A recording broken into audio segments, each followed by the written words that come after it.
आज हम लोग पढ़ेंगे calculation of electric field using Gauss law. तो इलेक्ट्रिक फील्ड कैसे निकालेंगे गॉस लॉ से? तो देखो, टू फाइंड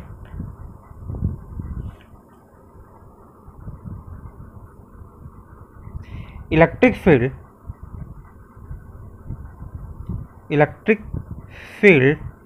स्ट्रेंथ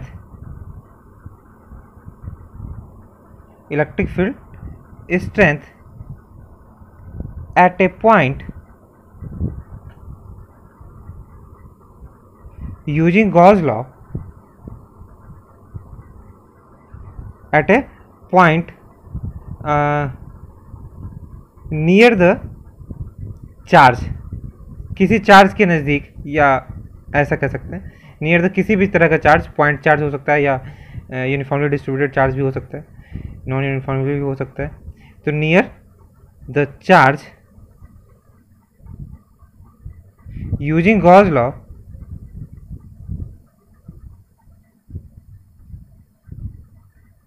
है ना, गॉस लॉ यूज करते हुए कैसे निकालेंगे ये देखेंगे हम लोग। यूजिंग गॉस लॉ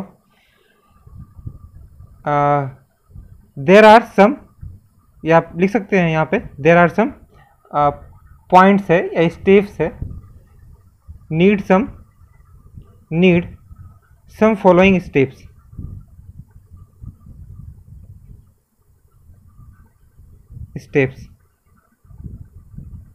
देखो ये स्टेप क्या है। तो पहला है कि वी कंसीडर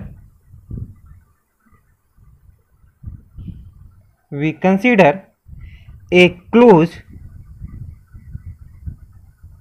क्लोज सरफेस एक लेते हैं हमेशा, है ना। जैसे हम लोग q inside by epsilon naught हम लोग पढ़ चुके हैं लास्ट क्लास में, लास्ट लेक्चर में, या इससे एक दो लेक्चर पहले गॉस लॉ पढ़े हैं। तो उसमें हम लोग पता है कि इलेक्ट्रिक फ्लक्स जो होता है वो रेशियो होता है charge enclose to the epsilon naught. तो इसीलिए एक सरफेस कंसीडर करते हैं, और सरफेस के अंदर जो चार्ज होगा वो इनक्लोज चार्ज हो जाएगा उस सरफेस का। तो देखेंगे हम लोग आगे एग्जांपल, जब इसका डेरिवेशन देखेंगे, एप्लीकेशन देखेंगे तो समझ में आ जाएगा। तो अभी लिखते हैं close surface in surrounding of charges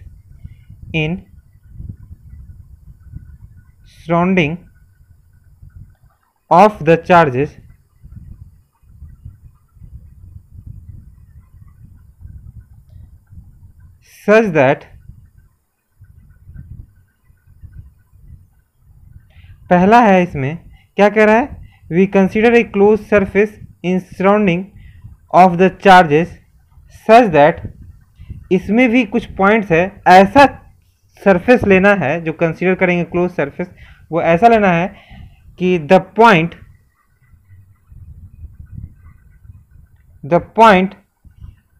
कौन सा पॉइंट, जहां पे हम लोग इलेक्ट्रिक फील्ड निकालेंगे, है ना, electric field at A point. तो वो पॉइंट जहां पे इलेक्ट्रिक फील्ड निकालेंगे वो पॉइंट जो है सरफेस पे होना चाहिए, is on the surface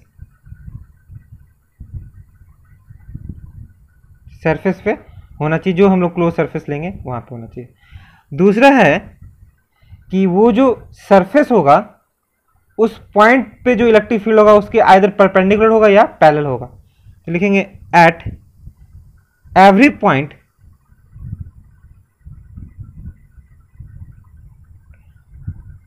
of surface electric field strength जो होगा, इलेक्ट्रिक फील्ड का जो फैक्टर होगा, electric field factor is either parallel और परपेंडिकुलर,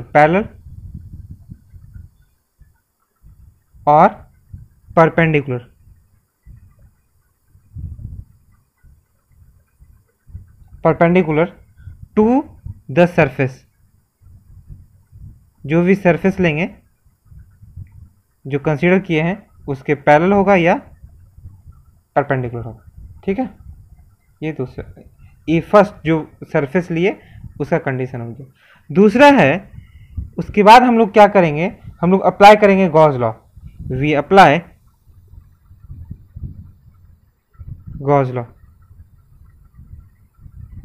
गॉस लॉ, है ना, फॉर दिस सरफेस। कैसे? गॉस लॉ के अकॉर्डिंग क्या होता है, फ्लक्स, हम लोग जो इलेक्ट्रिक फ्लक्स पढ़े थे पहले, तो flux equal to integration of electric field vector dot area vector. और एक फ्लक्स जो पढ़े हैं वो है charge enclosed to the epsilon naught. यही दोनों पढ़े हैं ना, ये गॉस लॉ के अकॉर्डिंग, ये इलेक्ट्रिक फ्लक्स जो निकाले थे पहले, ये गॉस लॉ यही कहता है, यही है। हम लास्ट लेक्चर में, सेकंड लास्ट, इससे पहले एक दो लेक्चर में पढ़ चुके हैं गॉस लॉ, और इलेक्ट्रिक फ्लक्स भी पढ़ चुके हैं। तो ये दोनों को इक्वेट कर देंगे, तो वैल्यू यहाँ से इलेक्ट्रिक फील्ड निकालना है, तो ये दोनों को इक्वेट कर देंगे, तो E dot d s is equal to summation of charge enclosed by epsilon naught. ठीक है, ये हो जाएगा तुम्हारा। अब जो है यहाँ से हम लोग इलेक्ट्रिक फील्ड निकाल लेंगे, जो भी हम लोग को निकालना है, आसानी से निकाल सकते हैं। और ये जो हम लोग लास्ट लेक्चर में पढ़ चुके हैं ये भी, कि जो ये चार्ज होगा वो सरफेस के अंदर वाला, सिर्फ enclose charges inside the surface, जो सरफेस लिए हैं। ठीक है, और ये जो इलेक्ट्रिक फील्ड निकलेगा यहाँ से, वो इलेक्ट्रिक फील्ड कौन सा इलेक्ट्रिक फील्ड होगा, पूरे सराउंडिंग में जितना चार्ज होगा, ठीक है, या उस सिस्टम में जितना चार्ज होगा, उसके कारण इलेक्ट्रिक फील्ड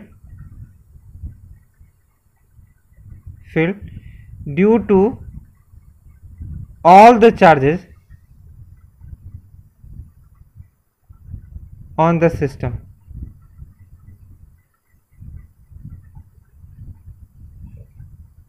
सिस्टम के अंदर जितना भी चार्ज होगा उसके कारण इलेक्ट्रिक फील्ड ये है।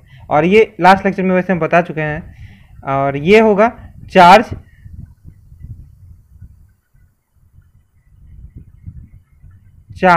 या चार्जेस इनसाइड द सरफेस, जो अंदर होगा चार्ज सिर्फ उसी की वजह से लेंगे। ठीक है, तो अब सीखते हैं कि इलेक्ट्रिक फील्ड निकालेंगे कैसे। इलेक्ट्रिक फील्ड निकालना है, तो इलेक्ट्रिक फील्ड निकालने के लिए तो एप्लीकेशन एक देखते हैं। सबसे इजी एप्लीकेशन जो होगा वो हो जाएगा तुम्हारा पॉइंट चार्ज के कारण। तो देखो, इलेक्ट्रिक फील्ड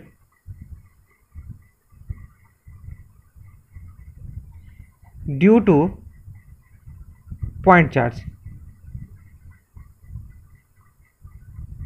है ना, पॉइंट चार्ज की वजह से क्या होगा इलेक्ट्रिक। तो देखो, मान लो कि कोई पॉइंट चार्ज हम लोग ले लेते हैं, ये पॉइंट चार्ज हो गया, और हम लोग को कुछ डिस्टेंस r पे निकालना है इलेक्ट्रिक फील्ड, ये P पॉइंट। तो यहाँ पे इसके कारण जो इलेक्ट्रिक फील्ड होगा इधर होगा, लेकिन कितना होगा ये निकालेंगे। तो जो हम लोग सरफेस लेंगे उस पॉइंट पे होना चाहिए वो सरफेस, और आइदर इलेक्ट्रिक फील्ड परपेंडिकुलर होगा या पैरेलल होगा। पैरेलल लेंगे या परपेंडिकुलर लेंगे, तो यहाँ पे परपेंडिकुलर लेंगे। जितना एग्जाम्पल हम लोग पढ़ेंगे उतना समझ में आता जाएगा कि कब पैरेलल लेना है, कब परपेंडिकुलर लेना है। ठीक है, ये हो गया तुम्हारा। तो कब पैरेलल होगा, कब परपेंडिकुलर। यहाँ पे देखो इलेक्ट्रिक फील्ड इधर है, पैरेलल नहीं ले सकते इसके, ऐसे लेंगे तो फिर इसके अंदर नहीं होगा ना, अंदर कुछ चार्ज बचना चाहिए, ऐसा सरफेस लेना है सोच समझ कर। तो P पॉइंट पे जितना इलेक्ट्रिक फील्ड वही यहाँ पे भी इलेक्ट्रिक फील्ड होगा, हर जगह यही। तो यहाँ पे भी इलेक्ट्रिक फील्ड देखो इधर होगा, इसी डायरेक्शन में। तो एक एलिमेंट कट कर लिए, स्फेरिकल सरफेस हो गया चारों तरफ लिए, तो इलेक्ट्रिक फील्ड यहाँ पे भी इधर ही होगा। और एरिया वेक्टर, एक एलिमेंट कट कर लिए, उसका एरिया वेक्टर हो गया ds। और अब यूजिंग गॉस लॉ, जो ये एप्लीकेशन अभी जस्ट हम लोग पढ़े हैं, तो गॉस लॉ से ये यूज करेंगे, है ना। तो using Gauss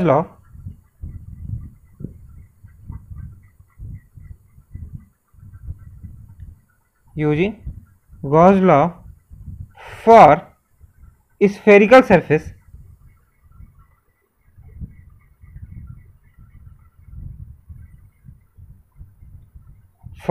using Gauss law for spherical surface, जो स्फेरिकल सरफेस लिए हैं उसके लिए क्या हो जाएगा, integration of E dot d s equal to Q inside या इनक्लोज्ड बाय एप्सिलॉन नॉट। ये हो जाएगा तुम्हारा। अब जो है यहाँ से हम लोग इलेक्ट्रिक फील्ड निकाल लेंगे, और इलेक्ट्रिक फील्ड जो है ये कांस्टेंट टर्म है, और देखो यहाँ पे एरिया वेक्टर और इलेक्ट्रिक फील्ड एक ही डायरेक्शन में है, ई डॉट एस, तो ये हो जाएगा ई डी एस कॉस जीरो, एक ही डायरेक्शन में है, तो Q inside by epsilon naught.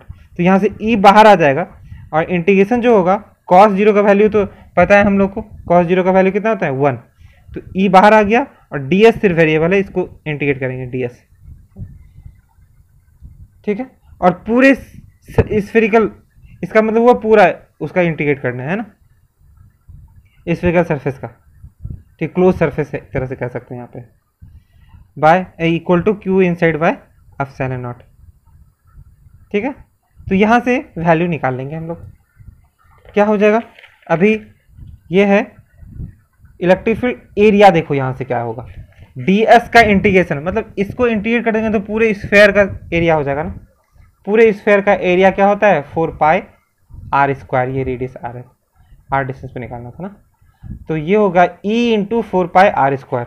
तो देखो यहाँ पे भी लिख सकते हैं e into 4 pi are square equal to q inside by epsilon naught. अब e इक्वल टू निकालेंगे 1/4 पाई आर स्क्वायर उधर चला जाएगा, तो ये हो गया तुम्हारा इलेक्ट्रिक फील्ड इक्वल टू, है ना, एरिया इधर चला जाएगा 1/4 पाई आर स्क्वायर और Q inside by epsilon naught. और कितना है इनसाइड चार्ज, अंदर में चार्ज कितना है, क्यू है सिर्फ, तो क्यू चार्ज ले लेंगे, तो ये सब तो इनसाइड की जगह पे क्यू लिख देंगे, तो e इक्वल टू हो गया 1/4 पाई एप्सिलॉन नॉट को एक साथ लिख दिए, और क्यू अंदर में चार्ज बचेगा पाई आर स्क्वायर, ये हो गया इलेक्ट्रिक। और इसी का वैल्यू k होता है, हम लोग इतना भी ले सकते हैं k q by r square, ठीक है, ये है। अब नेक्स्ट देखते हैं, नेक्स्ट एक और डेरिवेशन चेक कर लेते हैं क्या होगा इसका डेरिवेशन में। तो नेक्स्ट डेरिवेशन स्फेयर का लेते हैं, कंडक्टिंग स्फेयर या फिर हॉलो स्फेयर कोई, है ना। इलेक्ट्रिक फील्ड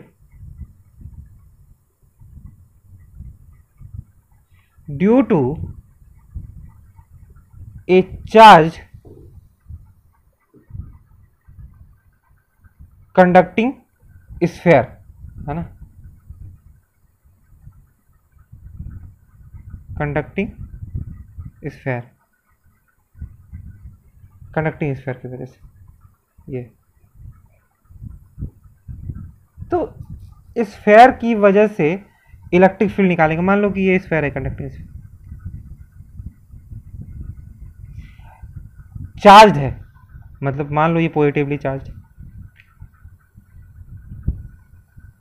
तो इलेक्ट्रिक फील्ड जो निकालेंगे, पॉइंट देखो, एक पी पॉइंट पे निकालते हैं, ये कैपिटल आर इसका रेडियस है, और ये स्मॉल आर डिस्टेंस पे निकालना है, ये हो गया स्फेरिकल सरफेस,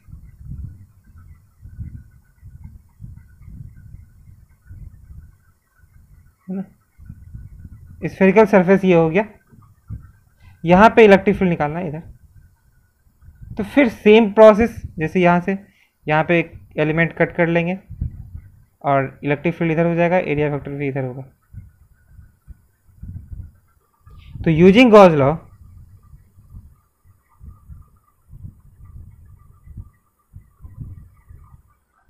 है ना, फॉर सरफेस जो दिया हुआ है, गिवन जो सरफेस लिए हम लोग,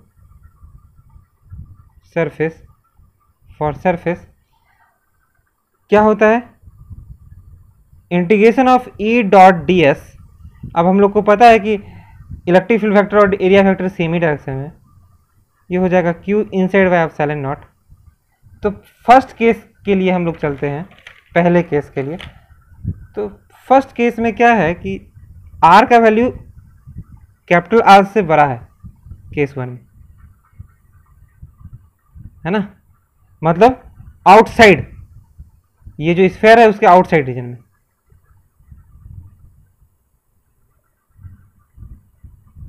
आउटसाइड स्फेयर के आउटसाइड। ये हो जाएगा तुम्हारा यहाँ से, फिर वही ई बाहर आ जाएगा, integration of d s equal to charge अंदर कितना है, ये अंदर चार्ज क्यू है, जो चार्ज सरफेस है, क्यू बाय एप्सिलॉन नॉट, और यहाँ से इंटीग्रेशन हो जाएगा तो 4 पाई आर स्क्वायर। तो इलेक्ट्रिक फील्ड इक्वल टू क्या हो जाएगा, electric field into 4 pi are square equal to q by epsilon naught. ठीक है, तो यहाँ से जो इलेक्ट्रिक फील्ड आ गया E equal to 1/4 pi are square q by epsilon naught. यहाँ से ये वैल्यू आ गया, या E equal to k q by r square, ये भी हो जाएगा, है ना। इसको लिख सकते हैं ना 1/4 pi epsilon naught q by r square ऐसे। तो ये के बन गया, ये वैल्यू सेम, वही प्रोसेस, वही वैल्यू आया पॉइंट चार्ज के जैसा। अब सरफेस पे अगर निकालना हो, एट सरफेस केस 2 में, केस 2 या second for r equal to r के लिए, एट सरफेस, सरफेस पे, है ना। सरफेस पे अगर निकालना होगा तो क्या हो जाएगा, E equal to 1/4 pi epsilon naught और Q by r, capital r का स्क्वायर हो जाएगा। बस कोई चेंजिंग नहीं आएगा, सेम चीज़ हो जाएगा। या फिर इसको कह सकते हैं k q by capital r square, r की जगह पे ये कैपिटल आर रखना है, आर इक्वल टू आर है ना, ये रख देंगे। या फिर ऐसे भी एरिया का इंटीग्रेशन यहाँ पे क्या हो जाएगा, 4 पाई आर स्क्वायर, पूरा एरिया ये इसी का एरिया, इस सरफेस पे है, इसीलिए इस सरफेस पे एस, इस पॉइंट को एस मान लिया, या सरफेस पे किसी भी पॉइंट पे एस मान लिया, तो ई एस हो गया। ये आउटसाइड रीजन के लिए हो गया, यहाँ पे आउट लिख देते हैं। ठीक है, तो ये तुम्हारा हो गया सरफेस पे। अब इनसाइड की बात की जा रही है केस 3 में, for r less than r, मतलब इनसाइड द स्फीयर।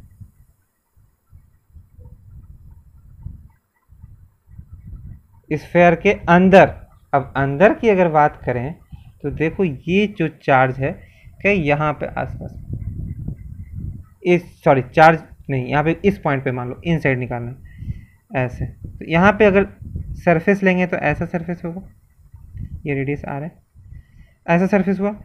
इनसाइड निकालना है इस पॉइंट पे, इस पॉइंट पे निकालना है। मान लो यहाँ से यहाँ तक का डिस्टेंस कुछ ले लो, क्या डिस्टेंस होगा, स्मॉल आर ही ले लेते हैं, और स्मॉल आर आर से छोटा है। तो अब जो यहाँ पे निकालेंगे फिर से उसी तरह यूजिंग गॉस लॉ,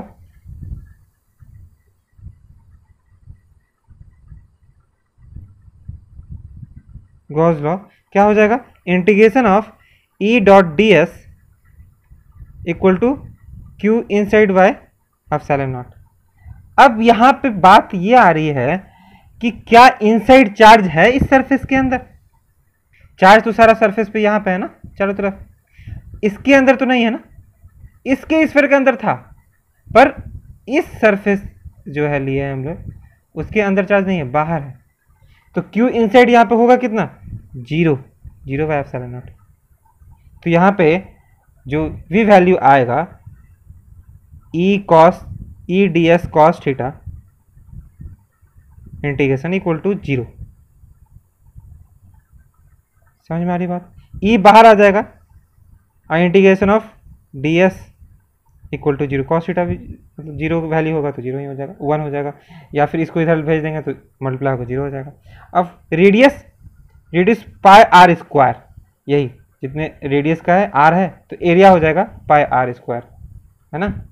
तो यहाँ पे लिखेंगे E equal to E into pi 4 pi are square, 4 pi are square equal to 0, और यहाँ से ये वैल्यू हो जाएगा तुम्हारा E equal to 0 by 4 pi are square. तो electric field equal to 0। Graph भी बना सकते हैं हम लोग, इलेक्ट्रिक फील्ड इनसाइड कितना हो गया, 0। इलेक्ट्रिक फील्ड इनसाइड 0 ही आता है, जो हम लोग पढ़ चुके हैं पहले भी, जैसे इलेक्ट्रिक फील्ड निकाले थे फोर्स पर यूनिट चार्ज के अकॉर्डिंग जैसे निकाले थे वहाँ से भी, और चार्ज यहाँ पे इनसाइड 0 है इसीलिए। और हम लोग ग्राफ भी बना सकते हैं, ग्राफ हम लोग पढ़ चुके हैं, ऑलरेडी जो हम लोग इलेक्ट्रिक फील्ड निकाले थे unit force per unit charge के अकॉर्डिंग कूलम्स लॉ पढ़े थे उस समय। उसके बाद फिर इलेक्ट्रिक फील्ड किसे कहते हैं, तो उस समय हम लोग इलेक्ट्रिक फील्ड एक तरीके से जो निकाले थे वहाँ पे हम लोग जानते हैं कि इसका ग्राफ कैसे बनाए थे। ठीक है, तो रहने देते हैं, आज के लिए इतना ही।